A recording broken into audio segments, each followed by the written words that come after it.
we've got people here who very across what's happening in Iran. 3 people who've just come back, having covered the elections. Lindsay Hilsum from Channel 4, who I guess you will all know from watching over the years on Channel 4. Elizabeth Palmer from CBS News, and you've just got back on Wednesday. After 2.5 weeks in Tehran. And before that, you were also looking at some of the nuclear stories in Iran. And Mary Colvin from the Sunday Times, just back as well, and not just back because she is with the BBC and therefore not going back. So that's Pune Kadusi, who's with the BBC, the new BBC Persian TV setup, and we'll hear a bit about that.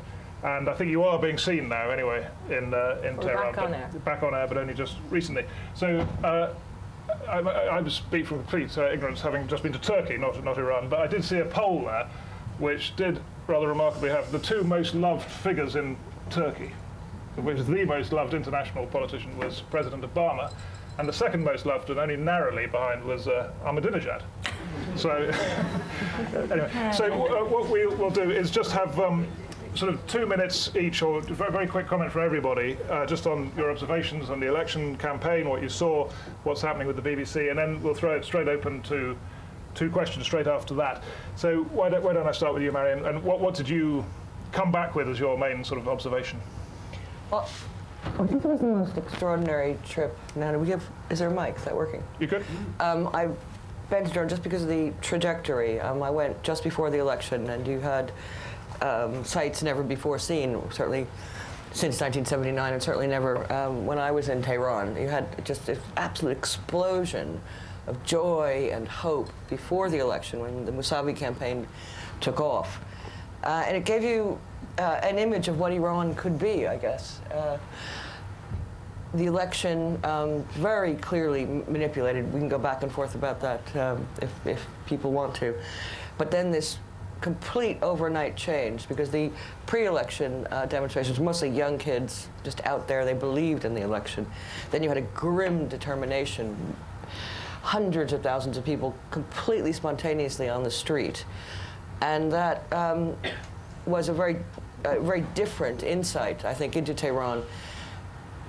A barrier of fear was broken. At the demonstration on Monday, about 1 million plus people were there. I talked to a taxi driver, carpenters, housewives, government clerks. Everybody was out, and it was just this wave that is still very hard, very moving, and still very hard to say exactly where it came from. But it was everyone I spoke to on the streets, because that's the only way we could report, was just getting out in the streets, walking with the demonstrators.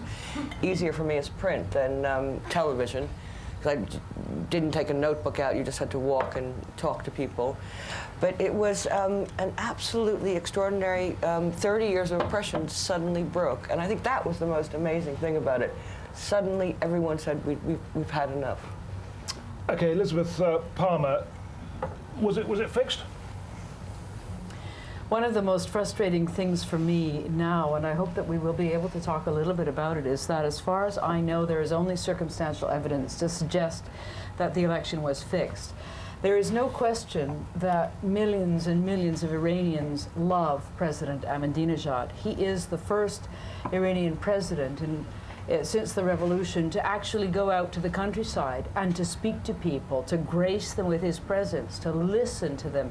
You can see from the way he dresses that he cultivates this popular and populist image, and people genuinely who have been alienated and disenchanted and dispossessed for 30 years finally feel as if they have a champion who understands them.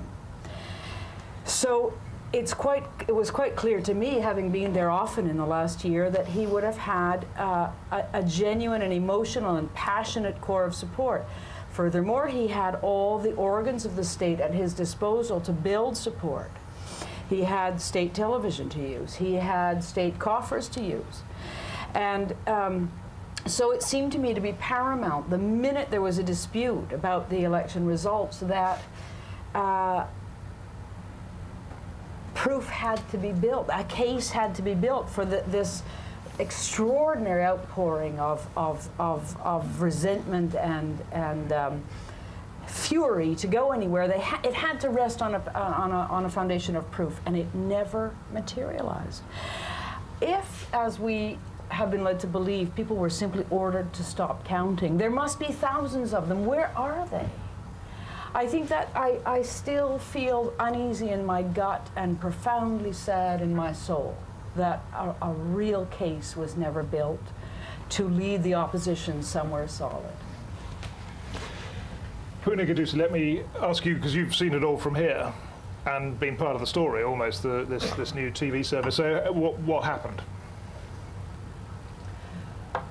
We had millions of people telling us what was happening in the weeks before the election. We had hundreds of people calling. I'm presenting the interactive show, so we had people calling us every day, very excited about what was going to happen.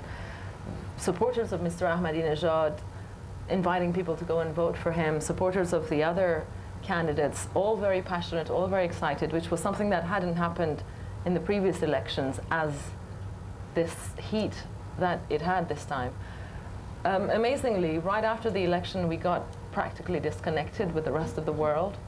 We got disconnected with the people inside Iran to some extent, and there was no more news coming from the people who were stuck in their hotel rooms, I believe, at some point.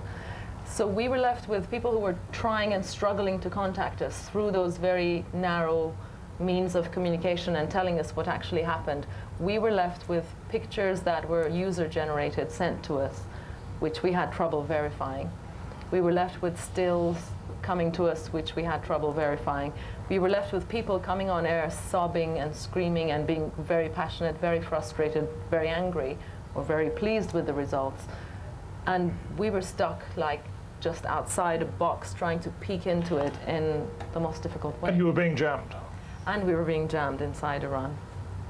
Okay, well, if people have more to ask about that, let's do that. And Lindsay Hilsum, you also just back. And how long were you there for? I was there for 2 weeks, 14 days. So what did you come back with as your main thought?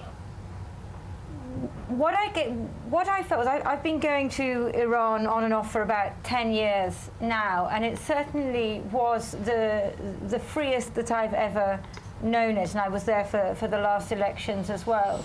And that was very extraordinary. And I didn't just stay in Tehran. I went to Isfahan and to villages around Isfahan before the poll. And I got this sense of a country which was very divided. For example, in Isfahan, there was a huge rally for Mousavi, the opposition candidate. He wasn't actually there, but former President Khatami was there. The square in Isfahan, some of you I'm sure know it, that beautiful square with the mosque at one end and the mosque on the side, was absolutely packed out with people, incredibly enthusiastic people, all wearing the green of his campaign. And then I went around the bazaar at the edge, and there were all these grumpy old men sitting there going, and so I asked them, what do you think about it? And the memorable quote was the one old man who said, all these people who support Mousavi have bad hijab and bad morals. And so bad hijab meaning that the women wear their headscarf and their other clothes incorrectly.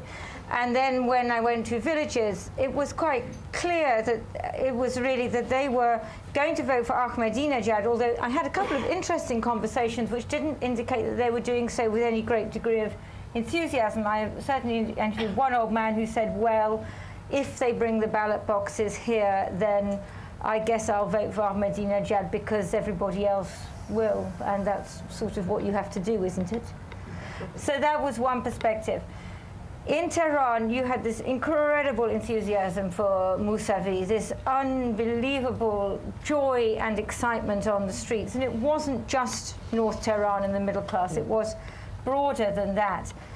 And I felt on election day, everybody was, I went, you know, as we all do, because we all have this impartiality thing, I went to a mosque where they mainly were likely to be voting for Mousavi, and I went to a mosque where they were likely to be mainly voting for Ahmadinejad. Everybody was happy and believed in it.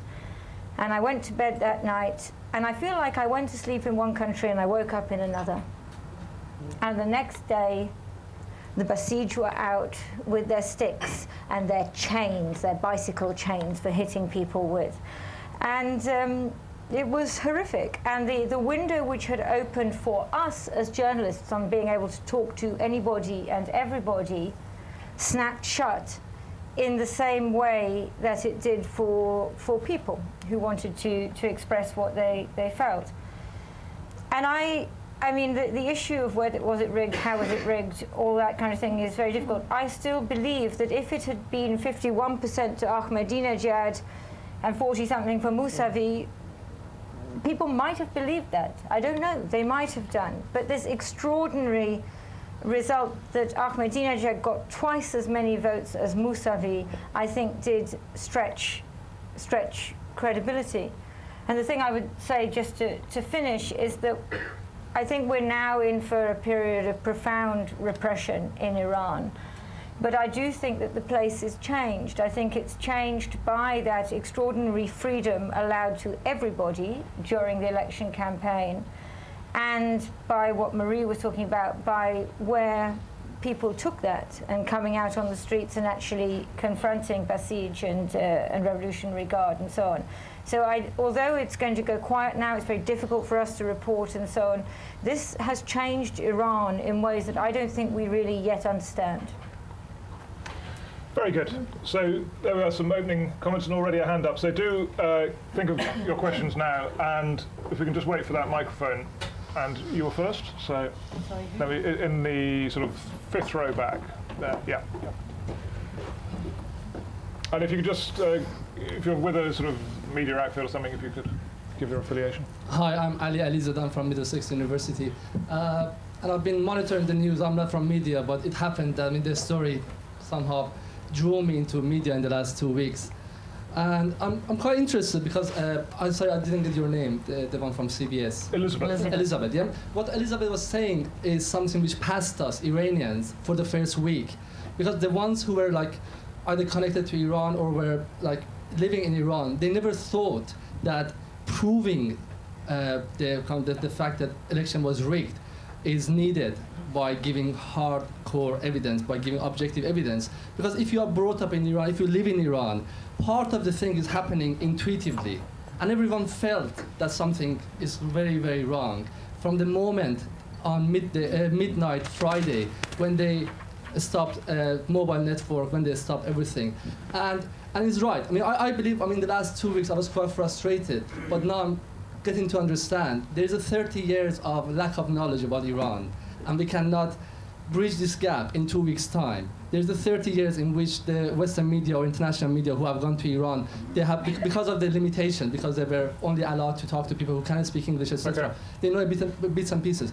But the fact that it's still some of the media are asking for giving objective evidence, and the fact that they still don't believe in the election which was executed and supervised by one faction, and the fact that the amazing unleashing of violence, which a winner didn't need to do that, is not enough. Let me put that into form of a question in this sense, that the Mousavi did say he wanted to get the evidence, didn't he? I mean, he went publicly and said, we need the evidence. Yes, there was an appeal on his website. You make a good point. Maybe it's beside the point. That the real story here was that we saw the other Iran. We saw the fury and the passion and the enthusiasm of people who have been suppressed and oppressed and disenfranchised for too long. And that's really what is going to transform Iran. Nevertheless, it would have been much easier it would have been a powerful weapon in the arsenal of Mr. Mousavi and Mr. Karoubi to have evidence. And it still strikes me as extraordinary that if there was the kind of collusion necessary to make this thing happen, nobody has spoken up. There's a question there just at the back row. Yeah. Luke Douglas, a freelance journalist. I'll be very brief. It's a very brief question, but I'd like you all to be a bit longer in answering it, please.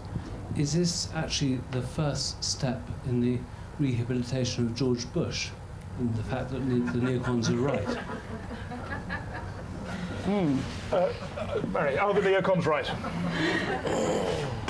God, I've had 8 years of being embarrassed to be an American. And you thought it was over. And I thought it was over, exactly.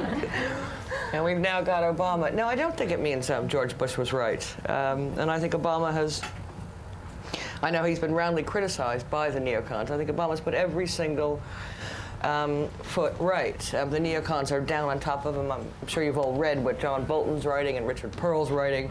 You know, Obama should go in there, stand on a tank, God knows what. They're wrong, and they would be feeding right into. We've seen the propaganda, very, very well manipulated state television. The entire regime in Tehran is focused on saying this is all from the foreigners. This is not from us Iranians. That's crap. No one believes it. Take that back. Not no one believes it. There is a level of the population, and quite a large one, that has no access to satellite television, that relies completely on state-controlled, we have to remember, state-controlled television, state-controlled radio, that's all state-controlled. But go in and bomb Iran, wrong. And I actually think that one of the smaller factors in Iran, in terms of this, was that a large sector of the population who came out on the streets no longer felt threatened by George Bush. Obama's reaching out his hand.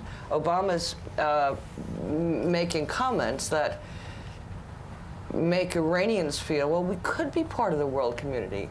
And Iranians I spoke to across the board, they're embarrassed by the image that Ahmadinejad has given Iran. They're embarrassed that when they come to immigration at Heathrow, Iran, over a terrorist, or they're in a bar having a drink. Oh, you're Iranian. They're embarrassed by that. Iranians are very sophisticated. They're embarrassed by that. I didn't, as soon as, I mean, obviously I have an American passport, and I was in Tehran on an American passport. I work for the British paper, so it's sort of 3 strikes. American, British newspaper, female. Every Iranian would just like give my regards to Mr. Obama. I think that lifting of the Bush threat actually was a part, and I think just a small part, but that's the only role the Americans played. And I think the end of Bush meant that Iranians were able to see a different America, which is what they look to. Every Iranian wants to go to America. So I would say Mr. Bush contributed to this by leaving. Two strikes. Yeah. Do you think, Marie, that Mr. Obama's sense of friendship actually was a greater threat to the Iranian regime? I think it's a huge threat, and I think it's one of the reasons that it's, if I'm sure you've noticed, they've been playing up the threat from Britain, because everybody in everybody in Iran loves the new president and thinks there could be some kind of opening. So it would be counterproductive. So Britain's become much more the great Satan. You've all seen they've arrested Iranians who work at the British embassy who are obviously terribly vulnerable. It's a funny place in that way. The religion, and Ahmadinejad's played on this very much. Religion, in some way, combined with nationalism, can be one of the worst mixtures. But Iranians, even if they don't believe in anything that Khamenei or Ahmadinejad's camp say, they're very nationalistic. So the whole neocon Bush isolation threats to Iran was negative. Yeah, at the same time, Puna, did you get calls on your interactive show from people saying things the neocons would agree, saying this is dictatorship? Did people say that to you? Yes, but I think it had the completely opposite effect as the one that gentleman is suggesting. I think in the past 8 years, everybody has been blaming Iran as well as America for things that are going wrong between Iran and America. I never thought maybe Americans don't really have the good intention they're claiming to have, and maybe the Iranians aren't really willing to accept it, even if they did, and they don't have the best of intentions in their heart either. Now it's come to a point when you can only, I think, blame one side of the deal if the deal isn't going through. And I think that's a very strong hand for Mr. Obama, and it puts Mr. Ahmadinejad in a much more difficult position. Well, I would say, if you go back, I think that one of the most damaging things that President Bush did was after 9/11, when President Khatami actually tried to offer some cooperation on Al-Qaeda and so on, that they were met with an American, the American response was that you are part of the axis of evil. And the Iranians put together quite a complicated and well thought out plan for the beginning of some kind of détente. And many of the people who were involved in that were part of the Mousavi campaign. And that just got thrown back in their faces. And then we all know what happened next. You have an increasing radicalization within Iran, and you have Ahmadinejad coming to power and so on. So, but I suppose if you try and look at it from the Iranian point of view rather than the American point of view, in some ways Ahmadinejad and Khamenei would feel grateful to Bush that he helped them, because the Chinese and the Russians are really very supportive. They've made themselves, Iran has made itself very important internationally. I mean, many people in this room might like there to be love and friendship between Iran and America, but for Mr. Ahmadinejad and the people around him, they think that a strong Iran is one which has enmity with America. That helps them in many ways, and I would say that President Bush had helped them do that. Okay, there's one here, right in the second row, just here. Yep. Thanks. Roya Kashefi from Association of Iranian Researchers. Just to Elizabeth, I think you're right in a sense that we may all agree that Ahmadinejad may have won the election, but I think Lindsay's closer to the truth that the margin is what we're all querying, the margin of 30%, and the fact that somebody like Karoubi, who had much higher vote in the last elections, all of a sudden has only got 200,000 votes. So that margin is something that points to something going wrong. I agree with you. There is a mountain of circumstantial evidence. It stinks. But we have no access to what the truth is. Guardian reported that mysteriously the man who exposed the true figures died in a car accident, Mr. Askari. So we don't know if that's true or not. I mean, these are all the rumors that are going around. But the point is that Iran is a very, as a republic, is only 30 years old, and 43 million of this population didn't exist at the time of the revolution of Iran's 70 million population. And I think what you're seeing on the streets is people's desire for change. And you see these young people who were empowered, who were encouraged by the regime to come out because they needed this huge voter turnout that they got, encouraging them to come out in the street to participate in huge thousands of people demonstrations. That wasn't illegal. And then all of a sudden, 12 o'clock midnight on Friday, it becomes illegal. Obviously, I mean, it's all very worrying. And we have no way, I mean, I'm not in Iran, but the people in Iran who are trying to prove it have no way of proving it. It's just what's happened. But I think now we're in a different phase. From Friday prayers, when Khamenei issued his idea that if you come out, you're with us or you're without us, it's Mr. Bush's idea. We're in a different phase. I don't think it's about a vote anymore in Iran. It's about getting right and getting justice. And to be fair, it is extremely unusual. I mean, there are some places it would happen, but for a fixed election to be public within weeks, people are too frightened to say. Isn't it? I mean, you wouldn't expect to have. Yeah, but I think that Liz has a point. I think that it is extraordinary that you do have, hundreds of thousands of people who were involved, theoretically involved in counting and so on, and that there is still this extraordinary murkiness over the whole thing. But then, Iran is not a transparent place, is it? I mean, everything happens behind the veil and behind closed doors. I'm sort of interested in a technical level. I mean, there's a very interesting video floating around on YouTube of guys filling out ballots. Yes. No way of knowing whether it's real or false. Iranian state television website right now. piles and piles of unfolded votes on top of each other, and they've broadcast it themselves. Have they? So, how did it happen? How did it happen? There, like, Iran is a place of rumor because it's never been a culture of fact, and we've all heard the rumor that Mr. Mousavi got the phone call on Friday night at almost midnight saying you've won, and he began to write his victory speech, and then suddenly he hadn't won. And how did it happen? If it was rigged, how did it happen? Did they even bother to count? Did Well, I mean, Mary, was it one guy in the Interior Ministry who went, actually, this has been planned weeks ago, F12 on the computer, here's the result, it's the fraud key, it's all programmed in. How did it go down, for heaven's sake? It did seem that they were announced before they were counted. I mean, Yes. They could not have counted the number of. Yeah. I forget what it was. I stayed up the whole night, but it was. We were actually told by the Ministry of Interior. I remember this dramatically because I'm a Sunday newspaper and my deadline is Saturday.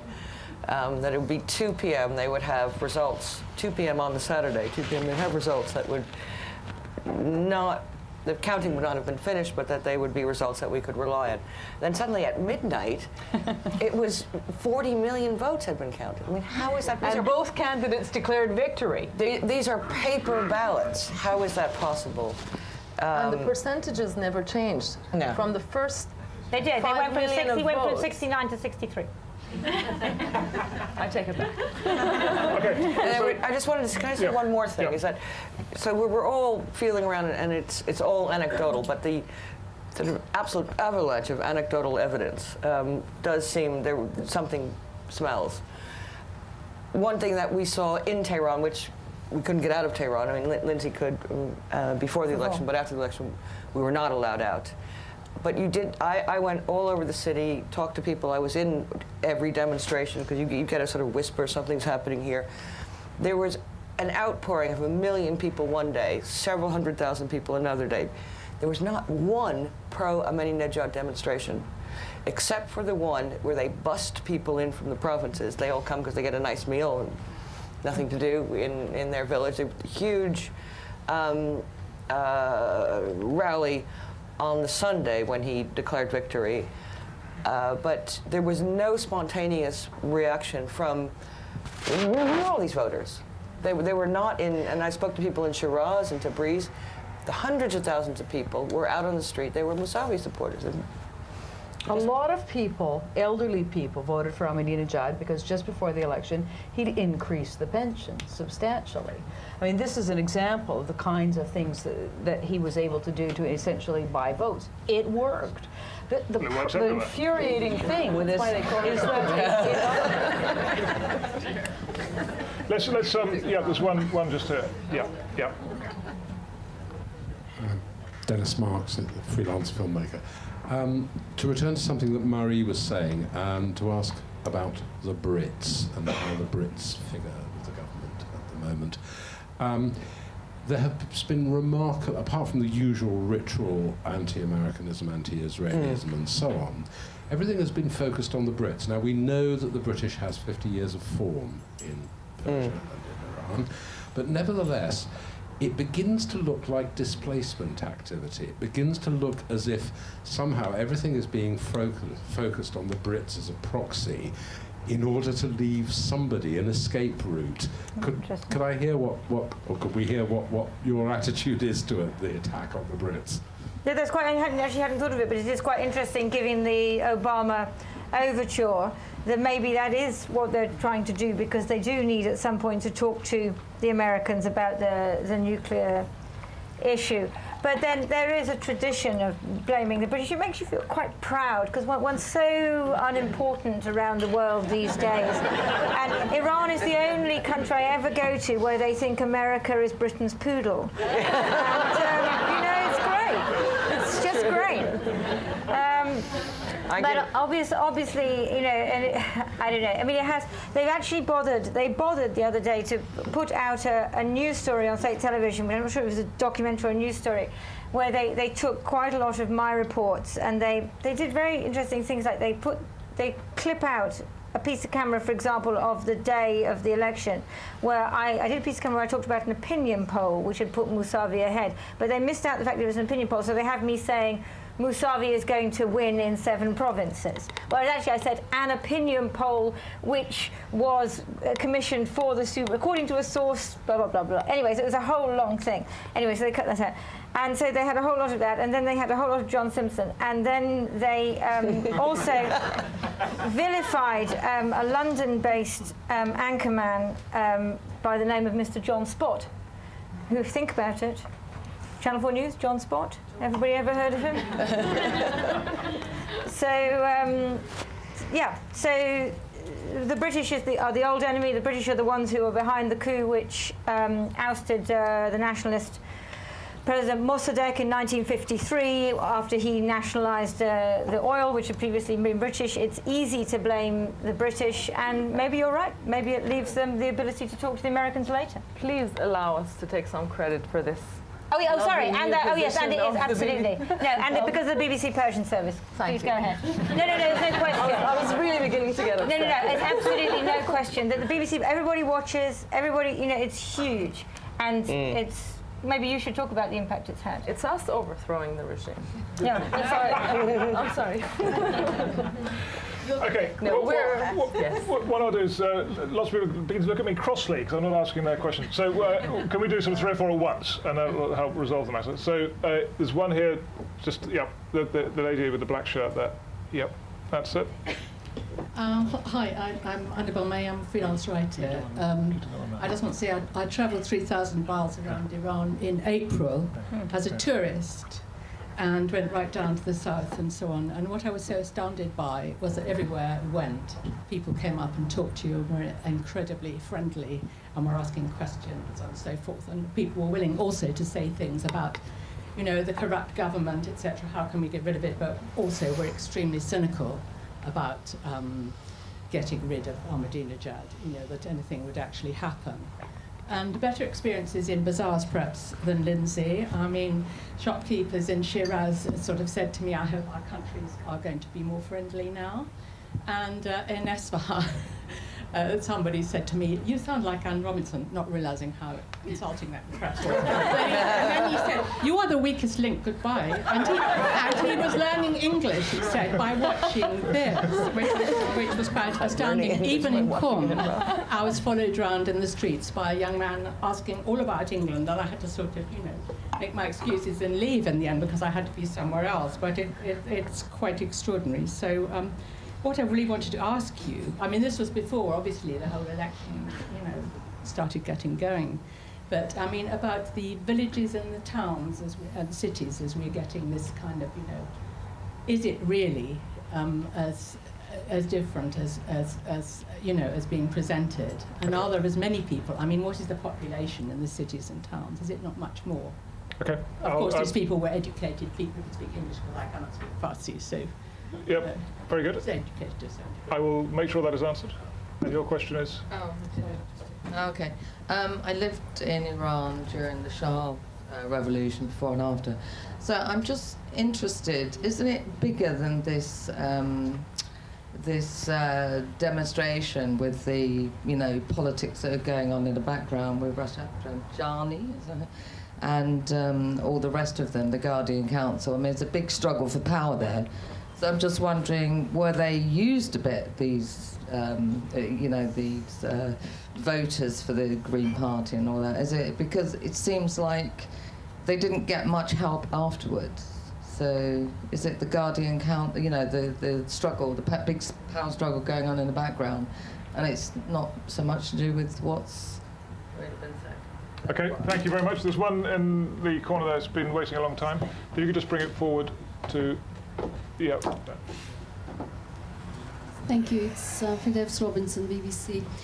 I have absolutely no doubt that people who go out on the street to demonstrate have a genuine desire for change. But what I really would like to ask you is that what is your feeling of Mousavi and other leaders who these crowds perhaps look up to? Do you feel that they represent any kind of difference from the establishment that they used to be part of? Have they transformed? Do they offer anything different?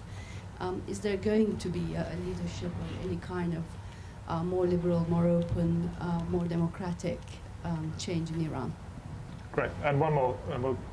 Kavi, I feel a certain exhilaration in a perverse sort of way, I should say, at the prospect of Sunni Arabs in the southwestern part of Iran finally getting their freedom from the yoke of Persian empirical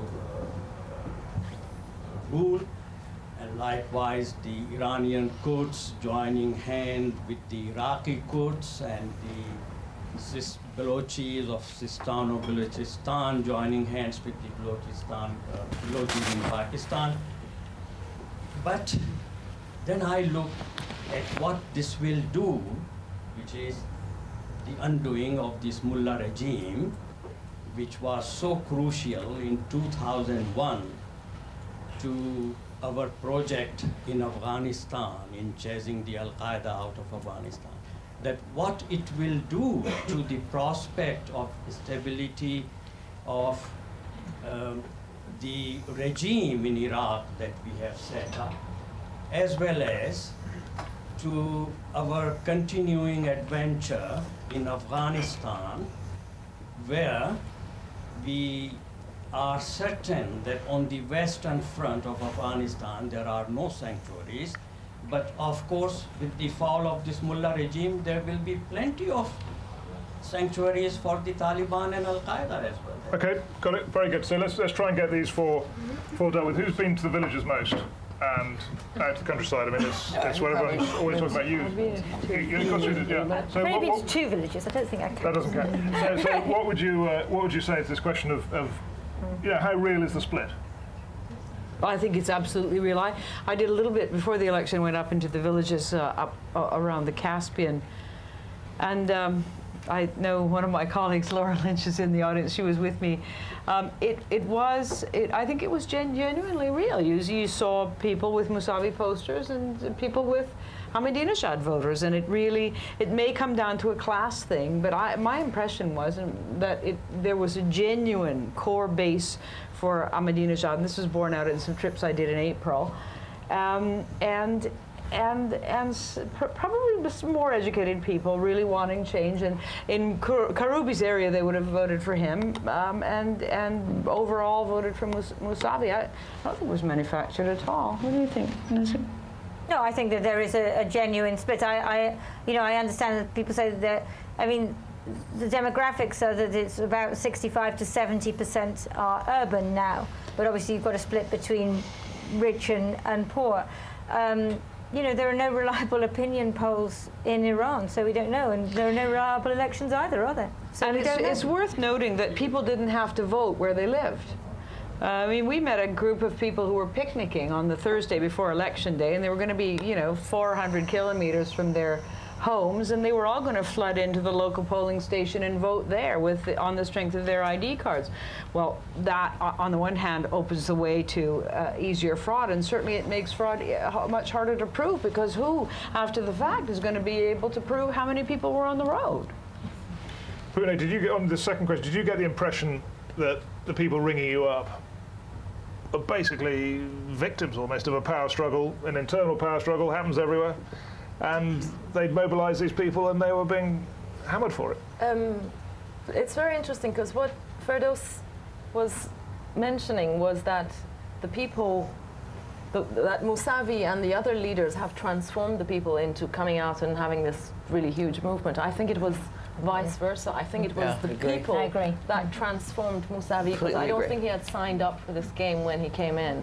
When he signed up to become a candidate, neither Mr. Karoubi or Mr. Rizai were not prepared to go as far as now they are being encouraged to go by the support of the hundreds of thousands or millions of people.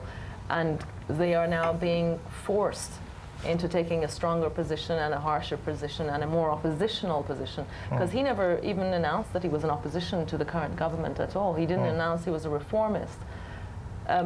He is being cornered into becoming braver and more controversial, and if he doesn't stand up for what the people are asking, God knows what the people will ask for next. I was actually there in April when he declared his candidacy at a big press conference, and he was utterly underwhelming. And it was quite clear that what he meant by reform was not what a lot of the young reporters who were there meant by reform. I can remember one example specifically where they said, look, if you get elected, will you be in favor of private broadcasting? And he went, oh, well, yes, within the Iranian constitution permits it. And then the young kid who asked the question said, actually, it doesn't. The Iranian constitution does not allow for private broadcasters, so you're going to have to get out there and change the constitution. And he went, oh, well, probably there'll be quite a few constitutional amendments that'll be necessary, and eventually we'll get to it. He was just mushy and tedious and wooden and utterly lacking in charisma. And I saw then that the hopes and the aspirations of the young reporters in the audience, because it was a press conference, were being projected onto the wrong screen. And when he lost, and a friend of mine, a very wise Iranian friend of mine, said, thank goodness Mr. Mousavi has been murdered quickly politically, because if he'd won, he would have died a tiny death every day. In fact, he would have been waterboarded every day till the time that he finally disillusioned everybody in the country. So here's a guy who's been handed by history a moment, forced to be far more, as you say, declarative and oppositional. He has utterly failed to take the lead, and I think that's really what we're witnessing. So you're saying he hasn't changed? I mean, despite... I don't think so. I disagree to a certain extent. He's, by his own words, completely uncharismatic. Was out of politics for 20 years, painted. But people I've talked to in Tehran, and what you saw, the two times that I saw him, was on the street. He appears to be rejuvenated. Now, no, I don't think that there was a manipulation. I completely agree. There was not a manipulation. It's the politicians running to catch up with the crowds. And the crowds didn't even, the first demonstration I was in, I was in it. Friday night, we heard the election results. People were on the streets that morning. I was in one huge demonstration, completely. It's before they'd cut off Twitter, but everybody talked to each other. We got stun grenades by the Basiji at the demonstration. And people were saying to me, asking that question, where is this going? We don't know. This is new for us. So the demonstrators didn't even know. Second thing about Mousavi is I think he's grown.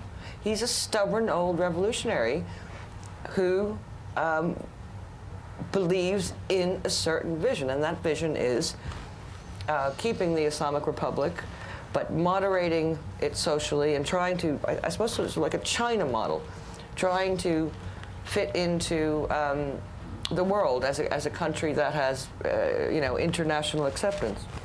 They may have just blown it because everybody's all been out in the streets.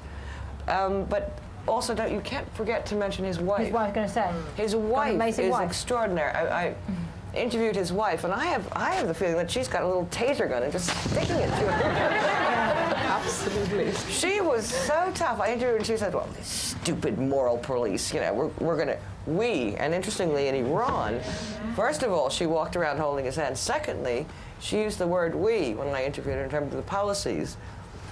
We are going to get rid of this moral police, which is the bane and its stupidity, bane of a lot of women particularly, but men as well. Everybody knows, if your hijab is too far back, you might get grabbed by the moral police. But if you're a man and you have a T-shirt, let me see, there's probably someone here who would get grabbed by the moral police. Your T-shirt's a bit too tight, you get grabbed by the moral police, or just switched a bit or beaten, and it can be quite serious.